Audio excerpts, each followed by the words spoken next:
are at-risk students. What is meant when you say that a student is at risk? Well, that's what we're going to talk about today. Hi, I'm LaWanda Shields with 2 Cute Classrooms, and this is my space for fellow teachers, homeschool moms, and or homeschool dads. But today I'm really talking to my fellow teachers, and we're talking about students who are at risk.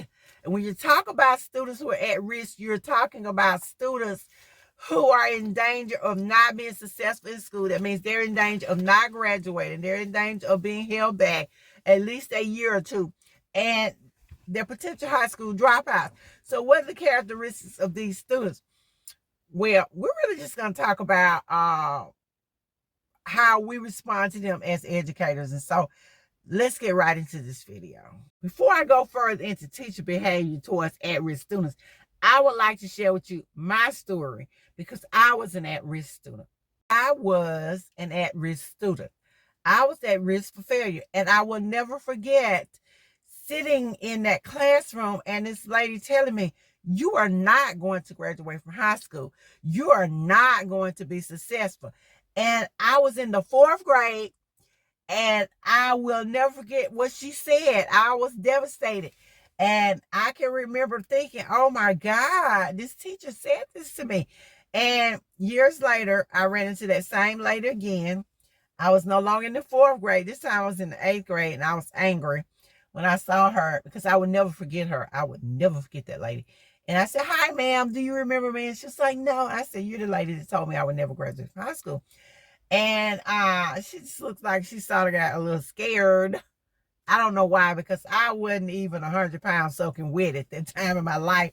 Those days are gone now, but I was not.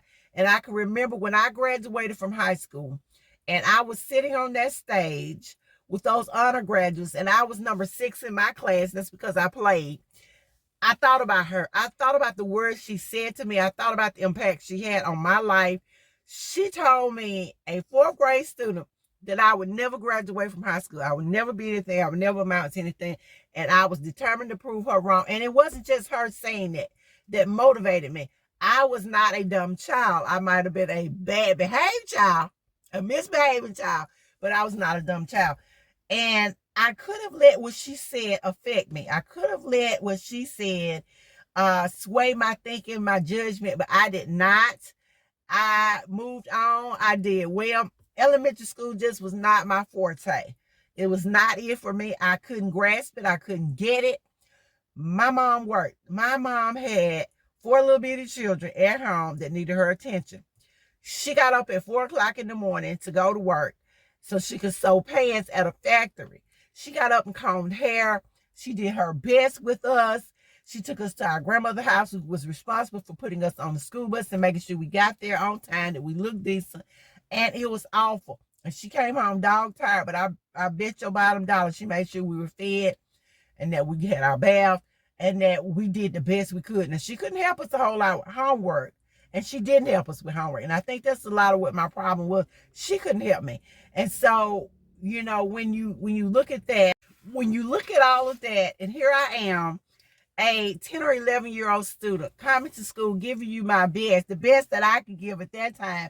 And you saying something like that to me. I was an at-risk student. I was at risk for failure. I was at risk because my parent worked and she was trying to provide for us. And I was at risk because I was not a fluent reader at that time. I was at risk because I did not have the skills I needed to have in order to be successful. And it also, if you ask me, am I angry with this lady? I'm not angry. I'm not angry anymore because that has been years ago and I've moved past that. But I think about her words. I think about her expectations for me. And I'm like, you don't tell a child that. You may think it in your head, but you don't speak it out of your mouth. Because now when I look at my students that I have and that are adults and they're out in the workforce and they come back and they're like, hey, Miss Shields, and da-da-da-da-da. And they were some of the worst little babies ever. But I didn't tell them that. And when they come back and tell me, especially somebody that just gave me the blues, they go, well, you know, you were my favorite teacher and I love coming to your room and you were always so fun and you always loved me. And I could just melt because I'm like, you know, I'm glad the child did not realized that some days I didn't want to see them coming because they were awful. But you know, they were just babies. And so I think we have to keep that in mind as educators when we are talking to our students, how important it is that we communicate to them that our expectations are high, that we expect better for them, that we expect more. And so we have to make sure that we're giving them our best. There may be some days when we don't want to give them our best. We want to give them a piece of our mind, but we can't do that. These students are already at risk for failure. They have already had 1 or 2 disappointments. They're not getting what they need at home, and they're coming to you. And so we have to give them our best. So let's talk about our behavior. Before we go any further into this video, please be sure to give this video a like, a thumbs up, that you subscribe and follow me for more teaching tips and hacks. Let's get back into this video. One of the things that teachers do when dealing with at-risk students is you don't call on these students. You don't call on them because you know they don't know the answer. You don't call on them because they're going to say something funny. You don't call on them because they're going to disrupt your class. Either the students are going to laugh at them because they said something that was way out of the way.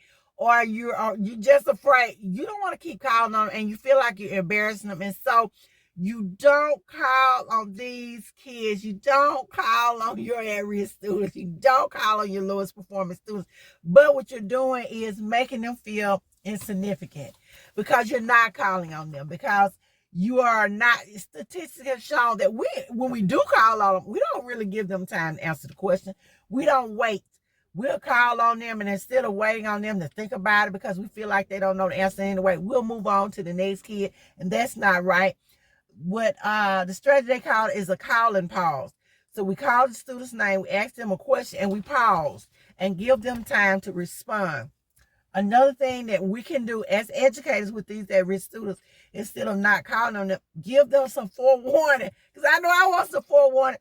We can warn them before we call them. Say, little Johnny, I'm calling on you next. And you go ahead and tell them what the question is. So you give little Johnny time enough to go look up the answer, or you give little Johnny time enough to get ready. So it's not like a shock, unless you're trying to keep little Johnny from talking and misbehaving in class.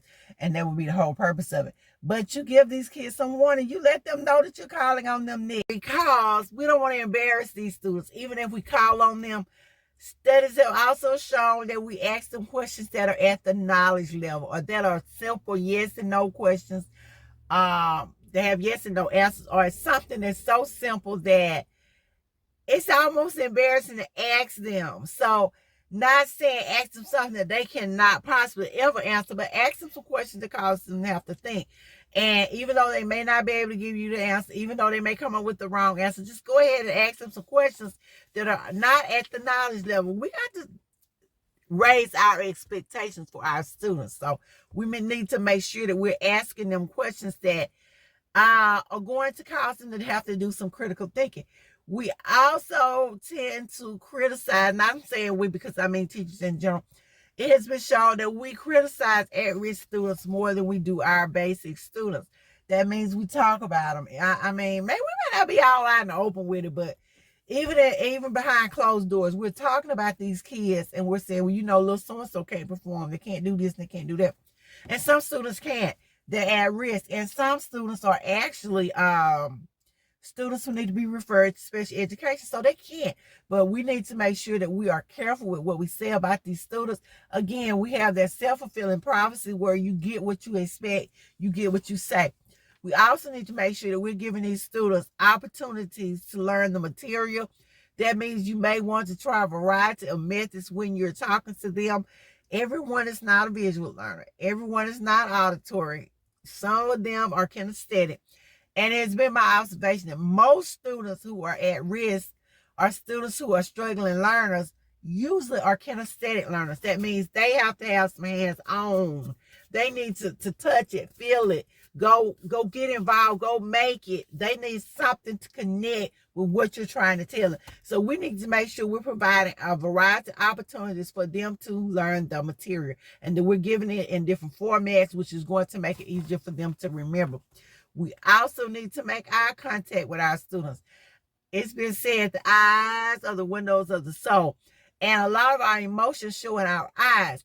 We need to make eye contact with our at-risk students. We need to be looking at them, encouraging them, talking to them. We need to show them some love.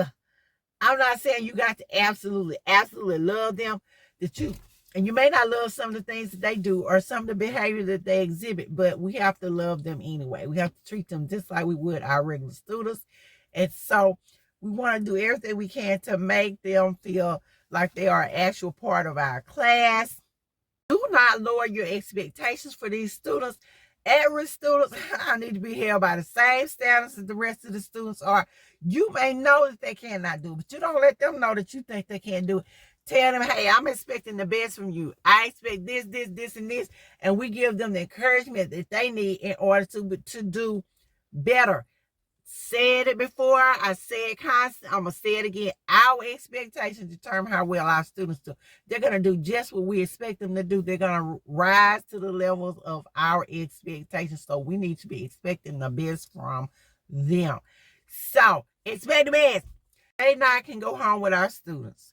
We may not can change the way their parents act at home. We cannot make them do homework or study once they get home. But we can impact what happens inside of our classroom. We can control our behavior. We may not can control all of theirs, but we can certainly control ours. And we can impact these at-risk students. We can impact them by what we do. We can begin by calling on them more often. We can pause and give them time to answer the questions. We can let them work with a peer. We give them the feedback that they need. We give them the encouragement that they need. We tell them what our expectations are, and our expectations for them are just as high as our expectations are for our other students. We don't talk about them. We don't make them feel less than. We give them all the encouragement they need, and we try to get them to a level in which they can be successful. And so this has been LaWanda Shields with 2Q Classrooms. I thank you guys for listening, and I will see you in the next video.